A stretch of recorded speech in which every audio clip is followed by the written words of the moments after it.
Isang mapagpalang oras sa iyo kapatid, nais ko lamang magbahagi ng salita ng ating Panginoon. Lahat po tayo ay marumi, lahat po tayo ay makasalanan. Marami lang magaling magpanggap na walang kasalanan, pero in reality of life, lahat po tayo ay nagkakamali at lahat po tayo ay nangangailangan ng cleansing, ng linis ng ating Panginoon. Because both our hands and feet ay parehong madumi. Ang feet natin is soiled at ang kamay natin is stained with blood. Pero salamat kapatid, sila ay naguhugas sila para makapasok sa holy place. Paglabas nila bago pumasok, maghuhugas ulit sila. Para bang sa kanilang kalinisan ay valid hanggang sa next nilang pagpasok. Pero salamat kapatid, ang paghuhugas ng Panginoon sa iyo ngayon, hindi na tubig, kundi mismong dugo ng ating Panginoon. Ang naglinis sa bawat isa sa atin ay once for all time. Ikaw ay qualified ng pumasok. But the question is, hindi naman ako priest. Pero basahin ulit natin ang Bible. We are a holy priesthood. Bawat Kristiyano is priest. We are a holy priest in a holy nation. Ibig sabihin, all of us now are qualified to enter. Hindi tayo malinis sa ating gawa, pero sa dugong pinalinis sa atin ay dugo mismo ng ating Panginoong Hesus.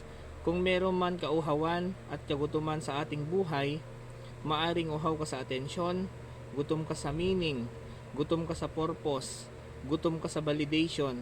Huwag mong kunin ang nourishment mo at lakas sa mga bagay na temporary lang. Kay Jesus ka kumuha ng satisfaction, sa Diyos ka kumuha ng meaning.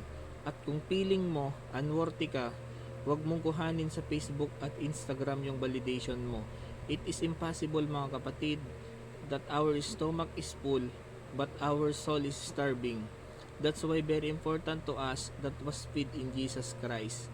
Kay Jesus ka kumuha ng validation, kay Jesus ka kumuha ng meaning. Kasi naniniwala ako mga kapatid, kapag kay Jesus mo kinuha ng mga kasuporta lahat sa iyong buhay, katulad nila, busog sila. They were filled but not fulfilled. Pero kapag kay Jesus ka pumunta, di ka lang niya pupunuin. Sisiguraduhin niya na yung pagpuno sa iyo, it will last forever.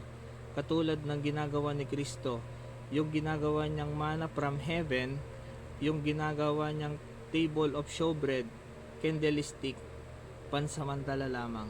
Pero yung ginawa sa atin ni Jesus Christ bilang light of the world, bilang bread of life, bilang sanctification, will last forever. It is permanent. Huwag nating ipagpalit yung ultimate sa immediate. Kailangan nating sumentro at mag-focus. Sa Lord lang tayo titingin kasi siya lamang ang source ng buhay natin. Pag si Jesus ang ginawa mong sentro ng iyong buhay, I tell you mga kapatid, you will be satisfied. You will be full. Success will feel successful. Kapag si Lord ang laging sentro ng iyong buhay, mas fulfilled ka kapag si Lord ang nangako sa iyo.